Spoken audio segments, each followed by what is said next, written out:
Louvado seja o nome do Senhor.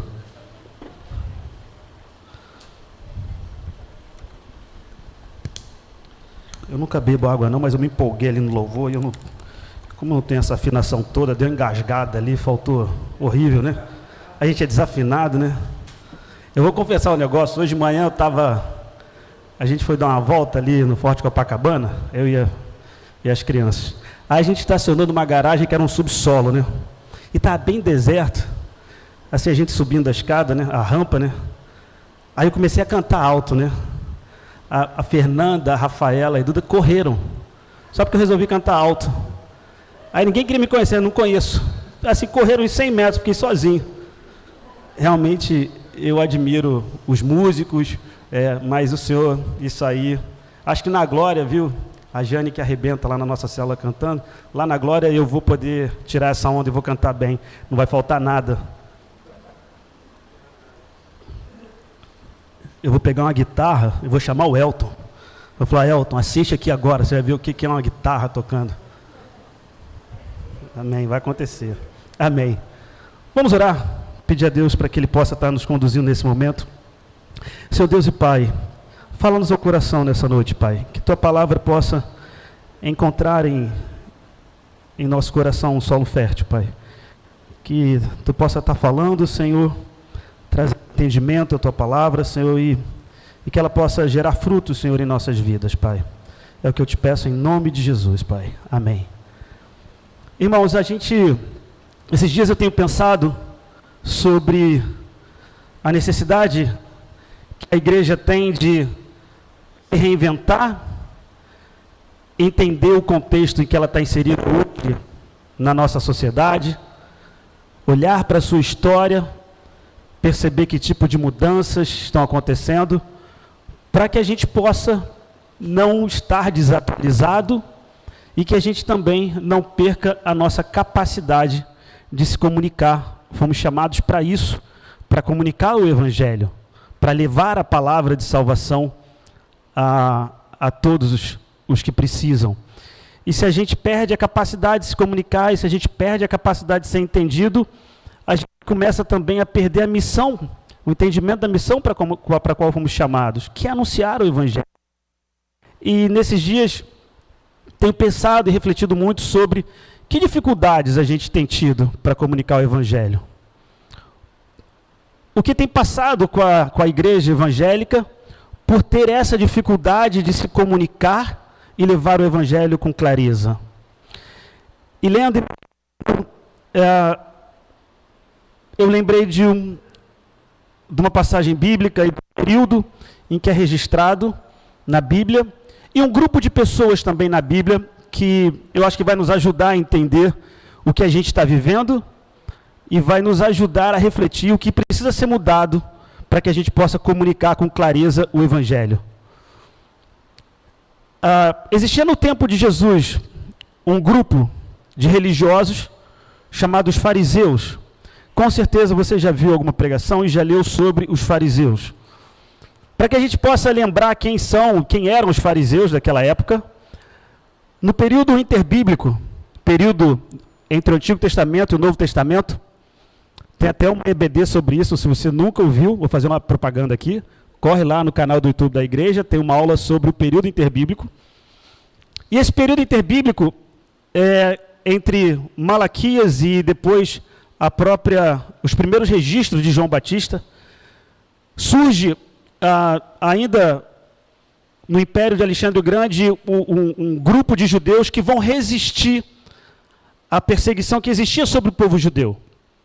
Para que a gente possa entender isso, naquele período existia a iminência da própria cultura judaica sumir, por conta da forma como o Império de Alexandre o Grande, depois da sua morte, vai vir um general chamado Epifânio que vai tomar conta da região de Jerusalém e vai introduzir na região de Jerusalém a cultura grega, a cultura helenista, onde os deuses gregos vão ser adorados, onde, de alguma forma, a ordem é subjugar a cultura judaica e, se possível, exterminar ela. Mas um grupo de judeus resistem a isso, conhecido como a Revolta dos Macabeus, isso é uma outra história para depois conversar, Mas nesse período, surge um grupo muito importante, que são os fariseus. Eles vão resistir à possível iminência de sumiço da lei de Moisés. Eles vão resistir. Eles resistem, cumprem o seu papel, e depois de um tempo, eles começam a exercer uma autoridade sobre o povo judeu. Depois o Império Romano vem, esse grupo de religiosos chamados fariseus, eles permanecem orientando o povo judeu, determinando o comportamento em que cada judeu deve ter. Eles eram uma ordem religiosa. Eles começam agora a interpretar a lei para que o povo judeu pudesse ter entendimento do que a lei pedia. E com o passar do tempo, essa prática dos fariseus começa a tomar mais força dentro do grupo, dentro do povo judeu.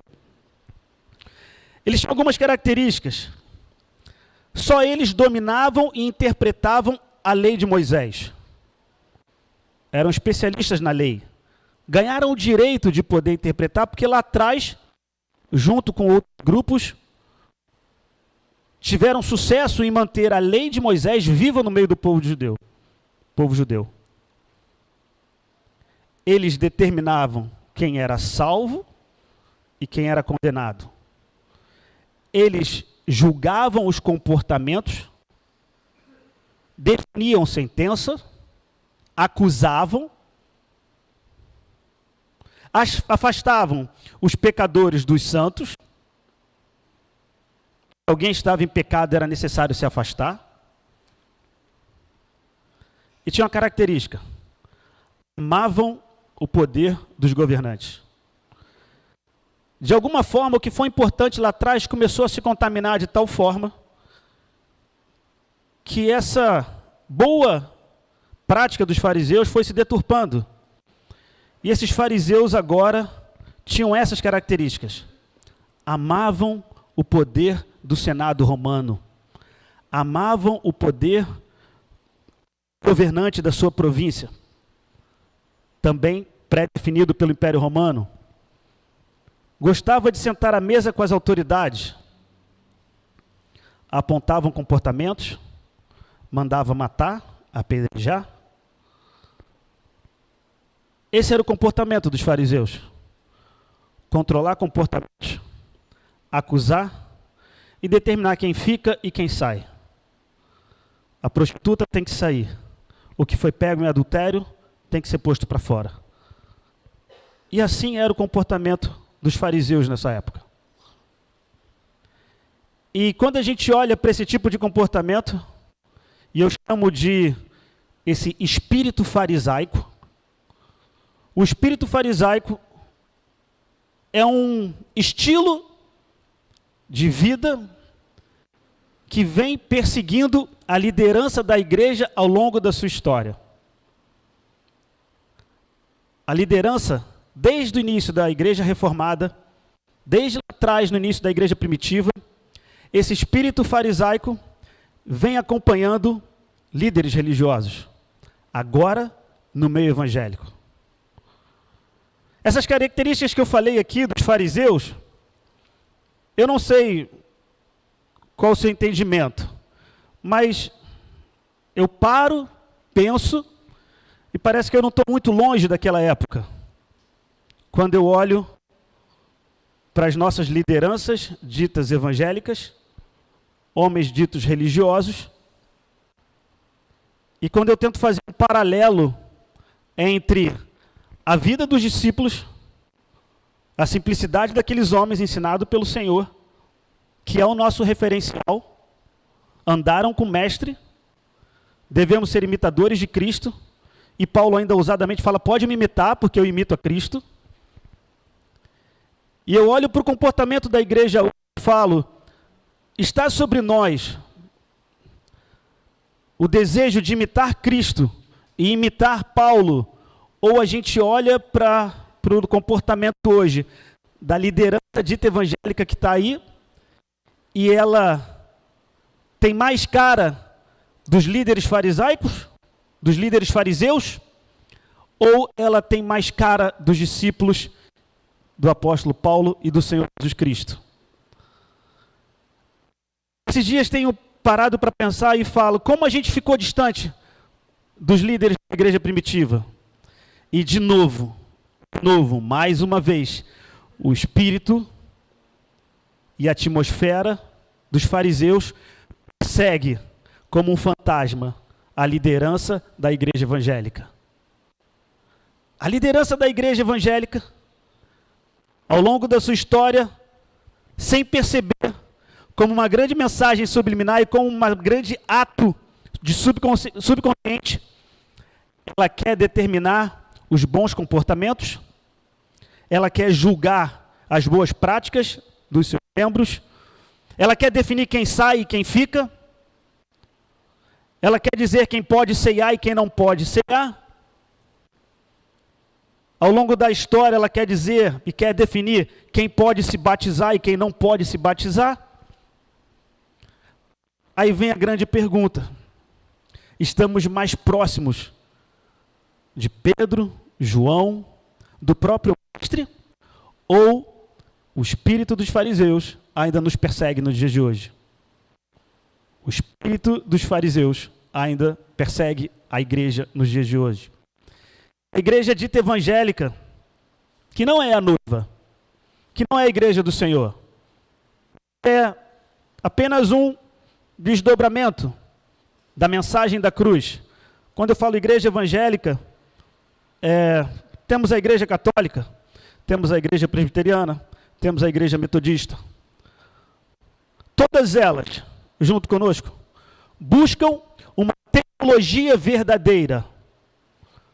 Mas a verdade é Jesus Cristo. A gente, igreja, acha que nós temos a verdade. Na verdade, a verdade nos tem. Jesus Cristo nos tem. O que tentamos fazer nesses dias é uma teologia verdadeira, que busca se aproximar da verdade que é Jesus Cristo. Mas eu não posso afirmar que eu tenho todas as respostas e tenho a verdade para todas as respostas. Eu te digo, a verdade é Jesus Cristo e Ele nos tem. E nós buscamos uma doutrina, uma teologia que seja verdadeira, para se aproximar dessa verdade que é Jesus Cristo. Tá bom. Eu queria ler com vocês, se você puder abrir a sua Bíblia, em Mateus 3, versículo 7, para que a gente possa compreender um pouco sobre as características desse espírito dos fariseus. Mateus capítulo 3, versículo 7 até o 12. Essa passagem é bem conhecida. Eu estou com a NVI aqui, é um pouquinho diferente talvez do que você vai estar aí vendo na sua mão. Versículo 7 do capítulo 3. Quando viu que muitos fariseus e saduceus também é um outro grupo religioso da época. Quando viu que muitos fariseus e saduceus vinham para onde ele estava batizando, disse-lhes: raça de víboras, quem lhes deu a ideia de fugir da ira que se aproxima? Deem fruto que mostre o arrependimento. Não pensem que vocês podem dizer a si mesmo: Abraão é nosso pai. Pois eu lhes digo que destas pedras Deus pode fazer surgir filhos a Abraão. Versículo 10. O machado já está posto à raiz das árvores, e toda árvore que não der bom fruto será cortada e lançada ao fogo. Eu os batizo com água para arrependimento, mas depois de mim vem alguém mais poderoso do que eu, tanto que não sou digno de levar as suas sandálias. Ele os batizará com o Espírito Santo e com fogo. Ele traz a pá em sua mão e limpará sua eira, juntando seu trigo no celeiro, mas queimará a palha com fogo que nunca se apaga. Antes de Jesus Cristo, só até o versículo 12, antes de Jesus Cristo anunciar e começar o seu ministério, João Batista é chamado para preparar o caminho do Messias, já tem de cara, começa a viver o mesmo problema que Jesus iria viver no seu ministério, os fariseus. que por trás dele está uma atmosfera, um comportamento, um estilo de vida, que, como eu falei, persegue a igreja até os dias de hoje. João Batista chama aquele grupo de raça de víboras. Ele já começa, de forma bem prática, mostrar uma análise curricular daqueles homens. E ele fala: quem vos livrará da ira vindoura? Característica desses homens eram homens que traziam julgo sobre o povo de Israel, traziam julgo sobre os simples, pesavam a mão, condenavam, pouco amor. Quando ele fala que ele vos batizará com o Espírito Santo e com fogo. Esse é um texto bem polêmico. Mas eu tenho entendimento, você pode ter no seu entendimento também algo diferente da minha opinião. Mas durante todo o texto ele separa, é uma mensagem muito clara. Ele fala do trigo e depois ele fala da palha. A árvore que dá fruto e a árvore que não dá fruto. Então ele fala daquilo que é bom e daquilo que vai ser separado por ser ruim. E na mesma forma ele diz, olha, virá aquele que vai batizar com o Espírito Santo e com fogo. Esse fogo para mim aqui, você pode ter um entendimento diferente, mas é uma palavra de condenação. Virá aquele que trará salvação e virá aquele que trará juízo, fogo, condenação.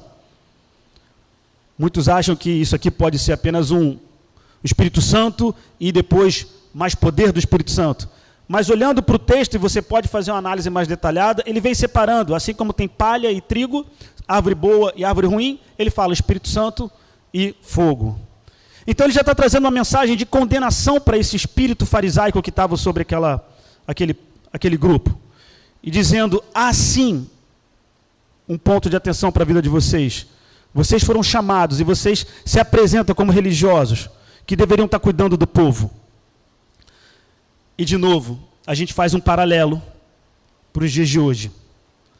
E eu volto à pergunta, estamos nós mais próximos desse espírito dos fariseus, ou estamos mais próximos do comportamento e do relacionamento que os discípulos de Jesus tinham com aqueles homens?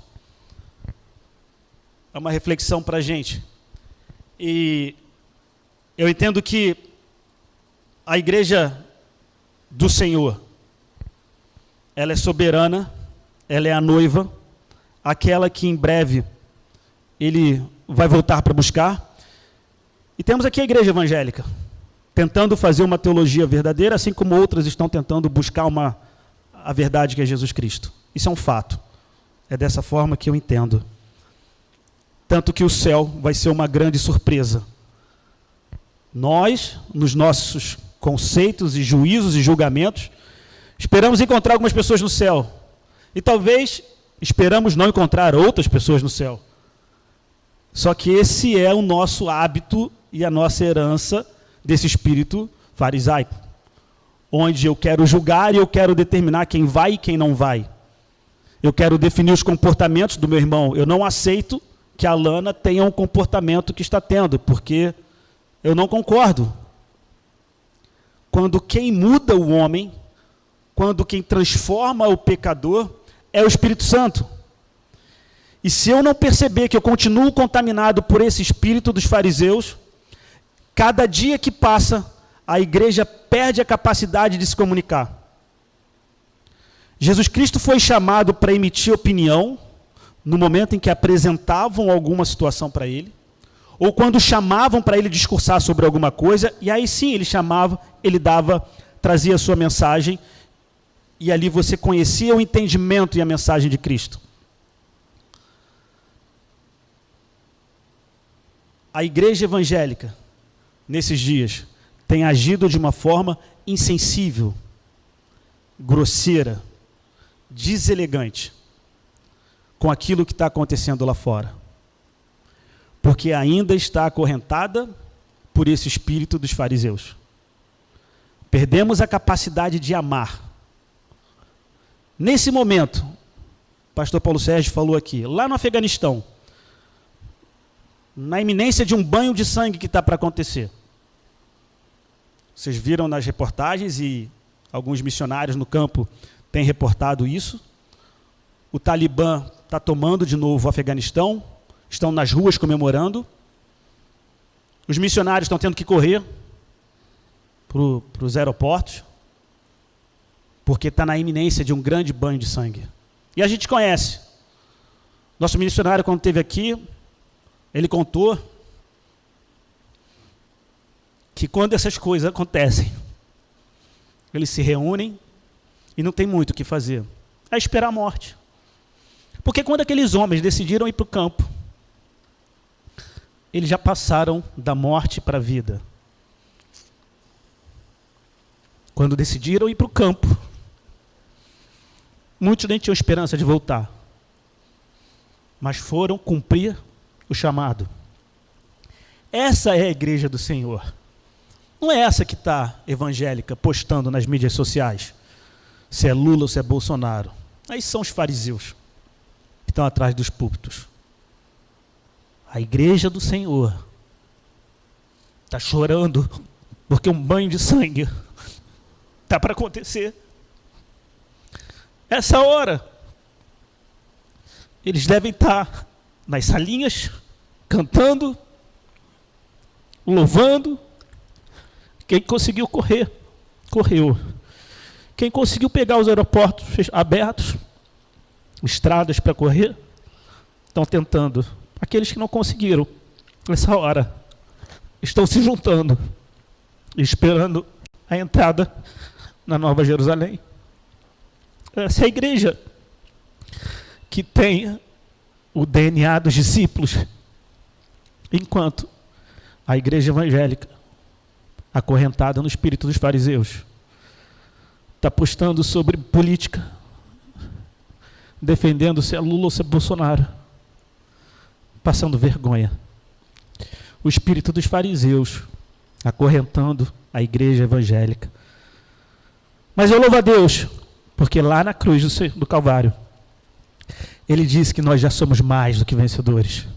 Esses homens venceram.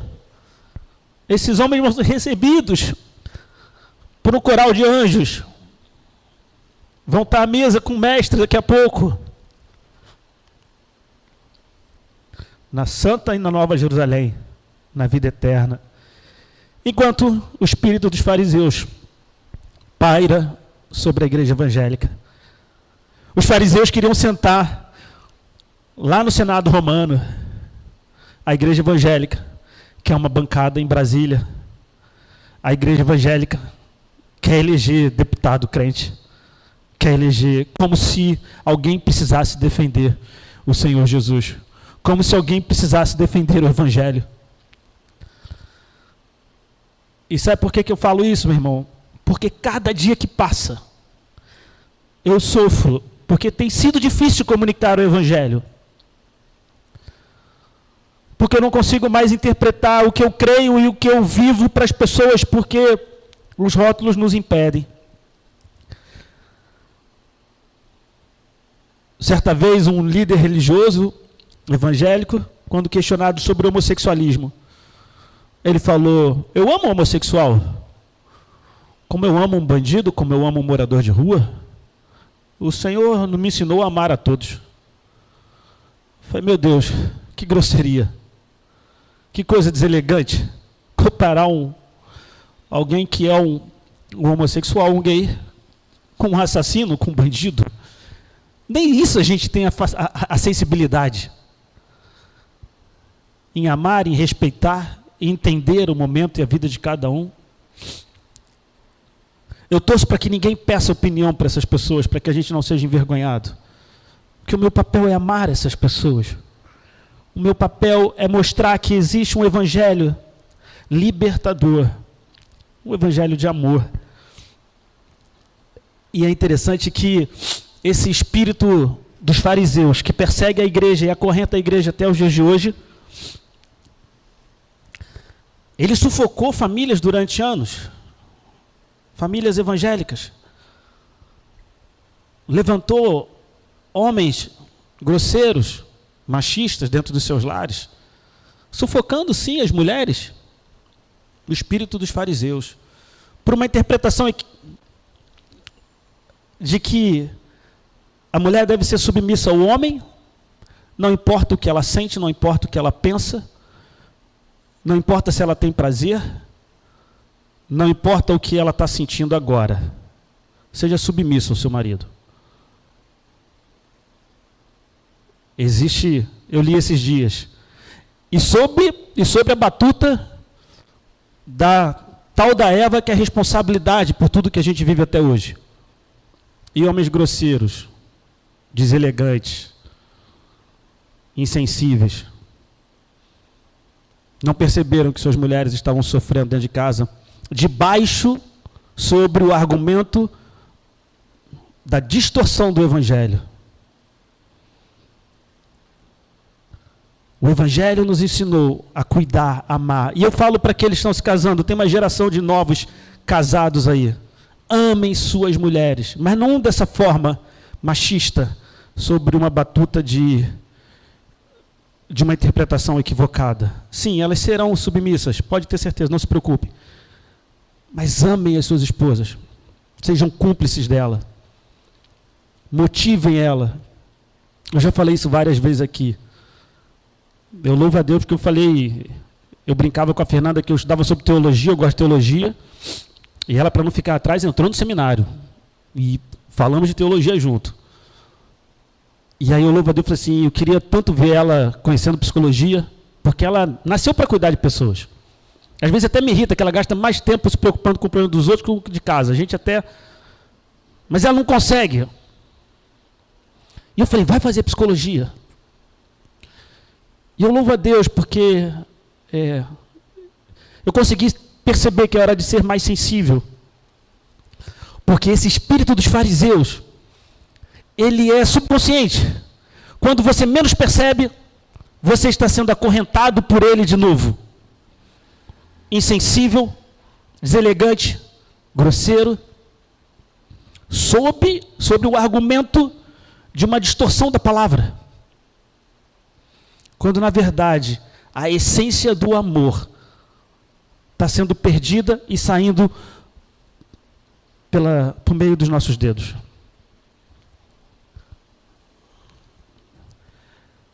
Tem um livro, chama O Grito de Eva. Eu li alguma coisa sobre isso, eu lembrei.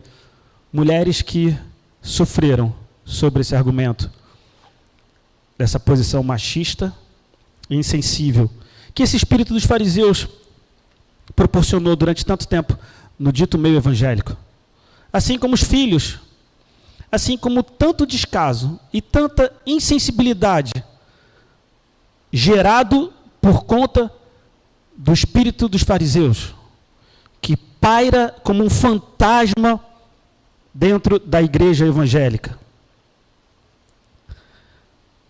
Eu queria que essa mensagem, ela pudesse gerar em vocês, gerou em mim. Ela tem dois objetivos. Eu queria que essa mensagem, ela pudesse alcançar a sua vida com dois objetivos. O Evangelho não é uma gaiola. O Evangelho são asas enxertadas na sua vida para uma liberdade nunca antes vivida. O convite que eu quero te fazer nessa noite, para você que já entregou a sua vida, é romper com o espírito dos fariseus que persegue a sua vida há muito tempo. E você talvez nunca tenha percebido. O Evangelho não é cerca para as ovelhas, mas o Evangelho é um bom pasto, um pasto verdejante, que atrai pessoas para comer de um bom pasto. Ele não é cerca, ele não é uma gaiola, ele não veio aprisionar ninguém. O Evangelho não é punição para que as pessoas vá para o inferno. O Evangelho é a libertação para os condenados. Foi e é a minha libertação, porque eu estava condenado. Ele não é a punição para os que vão para o inferno, mas ele é, sim, a libertação para aqueles que vão para o céu. O Evangelho é leve, ele não é um peso, é uma pluma. O Evangelho não pode ser um peso na sua vida. O Evangelho é relacionamento com o Senhor Jesus Cristo de uma forma leve. O Evangelho é inclusivo. Ele não é exclusivo para os dito eleitos, mas ele é inclusivo. Ele veio para aqueles que estão à margem, ele veio para aqueles que estão desfavorecidos, e o nosso papel é levar esse Evangelho. Os missionários que vieram no início da formação do nosso país, existia um pano de fundo do surgimento do capitalismo, e era necessário vencer, triunfar e consumir. Ele se misturou um pouco nessa história da formação da mensagem do Evangelho no nosso país, e é difícil você associar uma pessoa com uma vida simples sendo abençoada pelo Senhor. É difícil, porque no seu modelo mental, se você é abençoado pelo Senhor, a sua vida financeira tem que ser próspera. E às vezes você entra no conflito, porque nós somos um país totalmente desigual. E a gente tem que desconstruir esse modelo mental e entender que o Evangelho é para nós, os simples, sim. E se você passa luta financeira, bem-vindo. Você não está fora do Evangelho, isso faz parte da caminhada com Jesus Cristo. Como eu falei, essa mensagem ela tem dois objetivos. Eu queria que você, que já conhece o Senhor Jesus Cristo, que você rompesse com esse espírito dos fariseus, que acorrenta e assola a vida da igreja. Se liberte dele. Se encha do Espírito Santo. E seja um grande instrumento de comunicação do Evangelho. E para você que está ouvindo essa mensagem aqui pela internet, e que nunca entregou sua vida para Jesus, porque é confuso a forma como está se comunicando a mensagem de Jesus Cristo nesses dias. E eu queria falar para cada um que tomem a decisão por Jesus Cristo. Ele é aquele que perdoa os nossos pecados. Confessa com a tua boca que Jesus Cristo é o Senhor da tua vida. Entrega a tua vida para Jesus Cristo. Não te convido para uma religião que tenta fazer uma teologia verdadeira. Mas o convite nessa noite é para que a verdade possa entrar na sua vida, e essa verdade é Jesus Cristo. Romanos 10, versículo 9 diz assim: se confessar com a sua boca que Jesus é o Senhor, e crer em seu coração que Deus o ressuscitou dentre os mortos, será salvo. Pois com o coração se crê para a justiça, e com a boca se confessa para a salvação. Se você está em casa assistindo essa mensagem, confessa com a tua boca que Jesus Cristo é o Senhor, que ressuscitou dentre os mortos e fez isso para te salvar. Crer em teu coração que isso aconteceu. Essa segunda parte da mensagem ela tem dois objetivos. Que você na tua casa e aqui confesse Jesus Cristo com a tua boca. Confesse que Ele agora é Senhor da sua vida. Não para uma nova religião, mas para que a verdade que é Jesus Cristo possa entrar na sua vida. E o segundo ponto, creia no seu coração que isso aconteceu. Não faça só da boca para fora. Mas aonde essa mensagem estiver chegando, que você entregue a sua vida para Jesus Cristo. Que Ele possa ser Senhor da sua vida. É Ele quem perdoa os nossos pecados. Eu não sei o que acontece depois disso. Eu não posso dizer nada do que vai acontecer na sua vida depois da sua decisão por Jesus Cristo. A única coisa que eu posso afirmar para você é que você vai estar no céu comigo um dia. Eu não sei se seus problemas vão continuar. Eu não digo que eles vão melhorar. Eu não posso falar sobre eles. Eu não sei se você vai ser curado. Eu não sei. Eu quero dizer para você é que entrega a tua vida para Jesus Cristo, para que em breve a gente possa estar na nossa morada celestial. Tudo aqui é muito rápido, tudo aqui é muito passageiro, mas Deus tem um propósito para cada um de nós. Deus tem um propósito nas nossas vidas. Não perca o propósito. Não se contamine pelo espírito dos fariseus nos dias de hoje. Ele tem desviado o propósito da igreja. Que o Senhor possa libertar a sua igreja desse espírito dos fariseus e que possa trazer de volta a capacidade de comunicar o evangelho de Jesus Cristo, a salvação em Jesus Cristo. E seremos reconhecidos pelo amor, por amar. Quando passarem pela rua, vão reconhecer que eu sou de Jesus Cristo. Não porque eu estou com a minha Bíblia debaixo do braço, mas porque eu amo. Porque o amor de Cristo reflete na minha vida e as pessoas conseguem ver Jesus Cristo através de nós. Que Deus possa continuar falando ao seu coração sobre essa mensagem. Eu queria orar. Você pode fechar os seus olhos, abaixar a sua cabeça no seu lugar. Eu queria chamar o Ministério de Louvor para já subir também.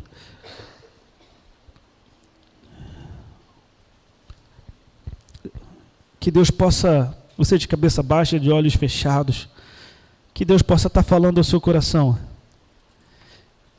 Que Deus possa estar trazendo à sua mente todas as práticas religiosas que têm afastado pessoas de você, que têm tirado a tua capacidade de comunicar o Evangelho. Que Deus possa nesse momento falar ao teu coração e que você possa pedir libertação desse espírito dos fariseus. A igreja precisa ser liberta desse espírito dos fariseus, que desejam controlar comportamentos, que desejam controlar estilo de vida, que desejam agir como Espírito Santo, querendo mudar à força a vida das pessoas. Mas que o Espírito Santo possa trazer à sua mente, que o Espírito Santo possa falar ao seu coração e te encorajar a agir como o mestre agia, e não como os religiosos. E a você que nunca entregou a sua vida a Jesus Cristo, aí na sua casa, tome essa decisão no seu coração. E na primeira oportunidade, confesse com a sua boca que Jesus Cristo é o Senhor e que Deus o ressuscitou dentre os mortos. E hoje Ele vive e morreu para te salvar. Senhor Deus e Pai, nós glorificamos o Teu nome nessa noite, Deus. Te agradecemos, Senhor, porque Tu tem nos dado a oportunidade de rever a forma como temos comunicado o Evangelho, Senhor. E nós queremos, Deus, nos aproximar do que os Teus discípulos, Senhor, e do que a igreja primitiva fazia, Senhor, em comunicar com amor, Deus, o Evangelho, cuidando do necessitado, Pai, cuidando do desfavorecido, Deus, daqueles que estão à margem, Deus. Ah, Deus, nos liberta, Senhor, da religiosidade. Nos liberta dos fariseus, Deus, desse espírito, Senhor, que acorrenta a igreja, Pai. Ah, Espírito Santo de Deus, Pai, é aquele que nessa noite, Deus, está tomando uma decisão por Jesus Cristo. Pai, que Tu possa estar tocando no profundo, Deus, salvando vidas nesses dias, Senhor, de uma forma diferente, Pai, onde não podemos ministrar aqui na frente, Senhor, mas nós cremos, Senhor, que Teu Espírito Santo entra, Senhor, pelas casas, Senhor, aonde a mensagem estiver sendo levada e alcançada, Pai, que ali esteja acontecendo salvação, Deus. Ah, Pai, traz salvação no nosso meio, Deus. Nós glorificamos o Teu nome, Deus. Aleluia, Pai. Vamos ficar de pé e adorar o Senhor com mais uma música.